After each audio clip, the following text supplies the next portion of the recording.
Hi all, അസ്സാം വലൈക്കും. Welcome back to my channel. അപ്പോൾ ഇന്നത്തെ നോമ്പ് തുറൻ്റെ സ്പെഷ്യലാണ് ഇന്ന് കാണിക്കുന്നത്. അപ്പോൾ എൻ്റെ വീഡിയോ ആദ്യമായിട്ട് കാണുന്നവരാണെങ്കിൽ ഒന്ന് സബ്സ്ക്രൈബ് ചെയ്യണേ, വീഡിയോക്ക് ലൈക്ക് കൊടുക്കണം. വീഡിയോ കണ്ടു കഴിഞ്ഞാൽ എല്ലാവരും ലൈക്ക് ചെയ്യാൻ മറന്നു. അപ്പം ഇപ്പോഴേ ലൈക്ക് ഇട്ടച്ചോളി. അപ്പം ഞാനിന്ന് ബിരിയാണിയാണ് ഉണ്ടാക്കുന്നത്. ബിരിയാണീൻ്റെ മുന്നേ ഞാനൊരു ദിവസം ഉണ്ടാക്കി വീഡിയോ ഇട്ടിരുന്നു, പക്ഷെ അത് ഡീറ്റെയിൽ ആയിട്ട് ഞാൻ ഇട്ടിട്ടില്ല. അപ്പോൾ ഞാൻ സിമ്പിളായിട്ട് എങ്ങനെയാണ് ബിരിയാണി ഉണ്ടാക്കുന്നതെന്ന് അവിടെ കാണിക്കുന്നത്. ചിലപ്പോൾ എല്ലാവരും ഇങ്ങനെ തന്നെ ആയിരിക്കും ഉണ്ടാക്കുന്നത്, എന്നാലും ഞാൻ പറയാം. അപ്പോൾ ആദ്യം തന്നെ ഞാൻ കഴിഞ്ഞ പ്രാവശ്യം ഞാൻ ബിരിയാണി വെച്ചപ്പം വഴറ്റിയിട്ടില്ലേനു കേട്ടോ. അതുപോലെ വെജിറ്റബിൾസ് ഒന്നും ഞാൻ മസാല മിക്സ് ചെയ്ത് അങ്ങോട്ട് വെച്ചതേനു, ദമ്മിട്ടതേനു. പക്ഷേ ഇപ്രാവശ്യം വിചാരിച്ച് വഴറ്റാന്ന്. അപ്പം ഞാനിതാ ഉള്ളി തക്കാളി സംഭവങ്ങളൊക്കെ നല്ലോണം ഒന്ന് ഓയിൽ ചൂടാക്കിയിട്ട് കുറച്ച് ഉപ്പിട്ട് നല്ലോണം വഴറ്റിയെടുത്ത്, എന്നിട്ട് അതിലേക്ക് ഒരു ചെറുനാരങ്ങൻ്റെ നീരും കൂടെ ഒഴിച്ചെടുത്ത് പിന്നെ നല്ലോണം ഒന്ന് വഴറ്റിയെടുക്കുകയാണ് കേട്ടോ. ഇഞ്ചി വെളുത്തുള്ളി പേസ്റ്റും ഒക്കെ ഇട്ടിട്ടുണ്ടേനു. പിന്നെ അത് കഴിഞ്ഞപ്പോൾ ഗരം മസാല, മല്ലിപ്പൊടി, മുളക് പൊടി ഒരു ടീസ്പൂണ് ഒരു പേരിന് ഇടണുള്ളൂ കേട്ടോ. പിന്നെ മഞ്ഞൾപ്പൊടി, കുരുമുളക് പൊടി, അങ്ങനത്തെ ആവശ്യമുള്ള മസാലകളൊക്കെ ഇട്ടിട്ട് ഒന്നുകൂടെ നല്ലോണം ഒന്ന് വഴറ്റിയെടുക്കുകയാണ്. മുളക് പൊടി ചിലവർ ഇടൂല, പക്ഷെ ഞാനതിനൊരു ചെറിയൊരു ഗോൾഡൻ കളർ ഉണ്ടാവണതിന് ഇടണത് നല്ലതാണെന്ന് കേട്ടപ്പം അങ്ങനെ മുളക് പൊടി ഇട്ടാട്ടോ. പിന്നെ മെയിനായിട്ട് നമ്മൾ ഗരം മസാല, പെരുംജീരകപ്പൊടി അതൊക്കെ ഇട്ട് കൊടുത്തിട്ട് നല്ലോണം ഒന്ന് വഴറ്റിയെടുക്കുകയാണ് കേട്ടോ.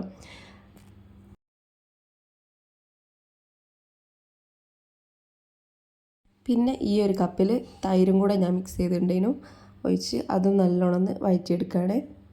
എന്നിട്ട് നമ്മൾ കഴുകി വൃത്തിയാക്കി വെച്ച ചിക്കനും കൂടെ അതിലേക്ക് ചേർത്തിട്ട് നല്ലോണം ഒന്ന് മിക്സ് ചെയ്ത് അപ്പം തന്നെ ഞാൻ ഗ്യാസ് ഓഫ് ചെയ്യാൻ കേട്ടോ. പിന്നെ ഞാൻ ഗ്യാസ് ഓണാക്കിയിട്ടില്ല. നല്ലോണം ഒന്ന് മിക്സ് ചെയ്ത് എല്ലാം മിക്സ് ചെയ്ത് കണ്ടപ്പോൾ ഗ്യാസ് ഓഫാക്കി ഇത് നല്ലോണം ഒന്ന് എടുത്ത് മൂടി വെച്ചിട്ടുണ്ടേനു. കുറേ നേരം വരെ ഞാൻ മൂടി വെച്ചിട്ടുണ്ട്. ഒരു അരമണിക്കൂറിന് കൂടുതൽ വെച്ചാൽ അത്രയും നല്ലതാണല്ലോ. അപ്പോൾ അതങ്ങനെ അവിടെ റെസ്റ്റ് ചെയ്യാൻ വേണ്ടി വെച്ച്, പിന്നെ കുറച്ച് ചിക്കന് കായം തേച്ച് വെച്ചിട്ടുണ്ട് ബിരിയാണിക്ക് കൂട്ടാൻ വേണ്ടിയിട്ട്. പിന്നെ ഞാൻ കുറച്ച് റെസ്റ്റൊക്കെ എടുത്ത് വേറെയുള്ള ഓരോ പണികളൊക്കെ കഴിഞ്ഞ് അടുക്കളയിലേക്ക് പിന്നെയും കയറിയതിൻ്റെ ശേഷമാണ് കേട്ടോ ചോറ് വേവിക്കാൻ വെച്ച് ഉള്ളി വറുക്കാനും വെച്ചിട്ടുണ്ട്. അപ്പോൾ ഇതാ പുറത്ത് നല്ലൊരു കാലാവസ്ഥ കേട്ടോ, മഴ പെയ്യാനുള്ള എല്ലാ സാധ്യതയും ഉണ്ടേനും. അപ്പം ഞാൻ ജസ്റ്റ് വെറുതെ ഒന്ന് വീഡിയോ എടുത്താണ്. അങ്ങനെ ഞാൻ ചോറെല്ലാം വേവിച്ച് ഇതിലേക്കുള്ള ഉള്ളി വറുത്ത് അണ്ടി മുന്തിരിയൊക്കെ വറുത്തിട്ടുണ്ടേനും.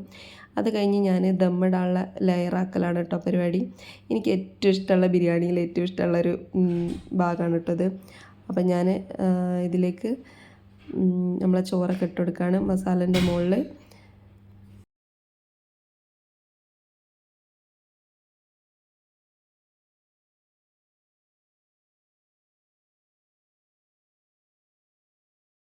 പിന്നെ ഈ ഉള്ളി വറുത്തതിൻ്റെ കൂടെ അണ്ടി മുന്തിരി ഇട്ടിട്ട് അതിലേക്ക് കുറച്ച് ഗരം മസാല ഇട്ടിട്ട് ഞാൻ അതുപോലെ നല്ലോണം മിക്സ് ചെയ്തെടുത്തിട്ട് അതാണ് കേട്ടോ ഞാനിങ്ങനെ ലെയർ ചെയ്യുന്നതിൻ്റെ കൂട്ടത്തിലിടുക.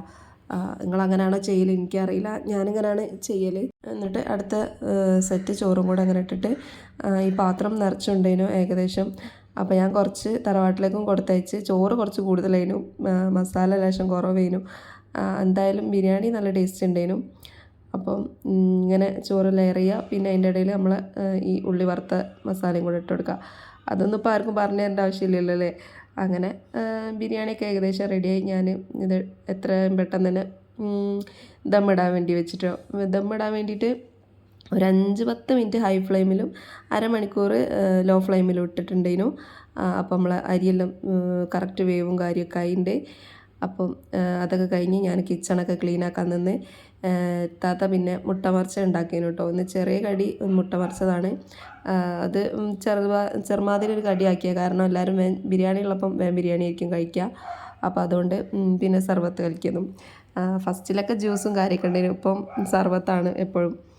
അപ്പോൾ അങ്ങനെ ഞാൻ റാക്കൊക്കെ ക്ലീൻ ചെയ്ത് കുറച്ച് പാത്രമൊക്കെ ഉള്ളതൊക്കെ കഴുകി വെച്ച്, അപ്പോഴേക്കും ഏകദേശം കുറച്ച് കഴിഞ്ഞപ്പോൾ കറണ്ടും പോയി. നല്ല മഴ പെയ്യാനുള്ള ഒരു കാറ്റ്, ഭയങ്കര കാറ്റൊക്കെ അടിക്കാൻ തുടങ്ങി. അങ്ങനെ കുറച്ച് കഴിഞ്ഞപ്പോൾ കറണ്ടും പോയിട്ടുണ്ടേനു കേട്ടോ. അങ്ങനെ നമ്മളെല്ലാവരും കൊലായിലൊക്കെ പോയിരുന്ന് വർത്താനൊക്കെ പറഞ്ഞിരിക്കുമ്പോഴേക്കും ഏകദേശം ബാങ്ക് കൊടുക്കാനുള്ള ടൈമായി. അങ്ങനെ ഞാനിതാ കിച്ചണൊക്കെ ക്ലീനാക്കി പോയിട്ടുണ്ടേനു കേട്ടോ. അപ്പോൾ അതാ കണ്ടില്ലേ, നല്ല കാറ്റടിക്കുന്നുണ്ട് പുറത്ത്, നല്ല തണുപ്പാവാൻ തുടങ്ങി. ഇതുവരെ നല്ല ചൂടെടുക്കലേനു, നല്ല ചൂടേനു. അപ്പോൾ നല്ല കാറ്റടിക്കാൻ തുടങ്ങി. അപ്പോഴേക്ക് കറണ്ടും പോയി. അപ്പോൾ ഞാൻ അത് ഫ്ലാഷ് ലൈറ്റൊക്കെ കത്തിച്ചിട്ടാണ് കേട്ടോ വീഡിയോ എടുക്കാൻ വന്നിരിക്കണേ. ബാങ്ക് കൊടുക്കാൻ ഇനി ഒരു 15 മിനിറ്റും കൂടി ഉള്ളൂ. അപ്പം ഞാൻ വിചാരിച്ച് ദമ്മൊക്കെ പൊട്ടിച്ച് റെഡിയാക്കി സെറ്റാക്കി വെച്ചാൽ എല്ലാവർക്കും നോമ്പ് തുറന്ന പാട് കുട്ടികൾക്ക് കഴിക്കണമെങ്കിൽ അങ്ങനെ കഴിക്കാം. അതല്ലെങ്കിൽ നിസ്കാരം കഴിഞ്ഞ് വന്നിട്ട് അങ്ങനെ കഴിക്കുന്നവർക്കും കഴിക്കാമല്ലോ.